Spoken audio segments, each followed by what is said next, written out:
Welcome to DEFCON 3. I'm KT McFarland. The United States and our allies are trying yet again to make progress in talks with Iran over their controversial nuclear program. While all sides agreed to step up efforts to reach a political agreement by the end of March, well, is a full-blown deal in sight? Joining us with reaction is Dr. Michael Ledeen from the Foundation for the Defense of Democracy. Thanks for joining us, Michael. Let me ask you, is there a deal in sight? I don't think so. The Supreme Leader, Ali Khamenei, does not want to deal with the United States, not at all. I mean, there are some deals that he might accept, that is, if we totally surrender. But a deal that people would view as a good deal, a fair deal, a deal that gets us where we want to get is not in sight. He does not want it. Okay, so no deal. Then what does that mean? Where are we if there is absolutely no deal, if these negotiations just stretch out, stretch out, stretch out? Does Iran get nuclear weapons? Iran may get nuclear weapons. I'm not so smart that I know all the details of what they are doing. But all the news we get out of Iran suggests that they're speeding ahead as desperately and as fast as they can. And what happens if there's no deal? I suppose the administration will want to continue as before.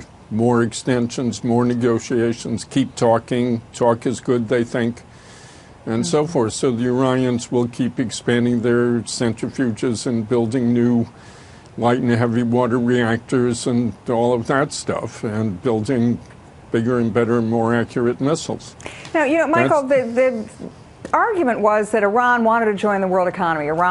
Its economy was in bad shape. It was causing them political problems at home, and so we would lift the sanctions would be the deal. But hasn't the Iranian economy recovered because of the partial lifting of sanctions? So hasn't that taken the pressure off of any kind of a deal? Yeah, certainly there's less economic pressure than there used to be. All the Europeans, all the Asians are back and forth to Tehran every day making deals. But, you know, the regime doesn't care about the people. So if the people have one chicken a month instead of one chicken a week, they don't care. They've got plenty of money for their own nefarious purposes. But, Michael, what about the collapse? We've seen in the last couple of months the absolute collapse of oil prices. Iran needs high oil prices to pay for its government. At a certain point, isn't this going to impact the political stability of the regime if the people maybe get no chickens a month? I don't believe that revolutions are caused by misery. I think that if misery caused revolution, we'd have revolution in North Korea, for example. I think that politics is an independent variable, and I think that people hate the regime, and the regime knows it. And I don't think the level of income is going to be determinant. I think it'll be other things. I think it'll be political things. I think it's if the opposition ever starts getting support from the Western world. Now, a few years ago, people were talking about a potential attack on Iran's nuclear facilities, an attack either by Iran, by the West, by NATO, by the United States. Do you think that is still an issue? We say it's on the table, but do you think it's realistic? I've always believed that if the day ever comes that the head of Israeli military intelligence tells the prime minister, we've got 2 months or 3 months or something like that, that Israel has to act. As to the rest of the Western world, I don't believe there's any inclination to do anything.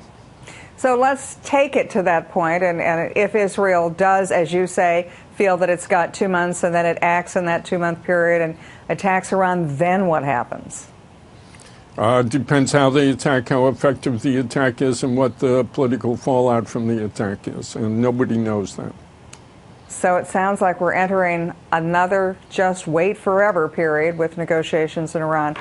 Look, the main facts are that the regime is not stable. There's lots of infighting going on. The Supreme Leader is sick and probably dying. The various factions, and I can get you up to 7 or 8 or 9 different factions inside the regime, they're all fighting each other like topsy. Mm-hmm. The war in Syria is producing a lot of Iranian casualties. The Iranian people don't like that. Parts of the military don't like it. It's very explosive. Don't forget that Machiavelli said that tyranny is the least stable form of government. Well said. Thank you, Dr. Michael Ledeen from the Foundation for the Defense of Democracies. And for more on this developing story, stay with FoxNews.com. I'm KT McFarland, and thanks for watching DEF CON 3.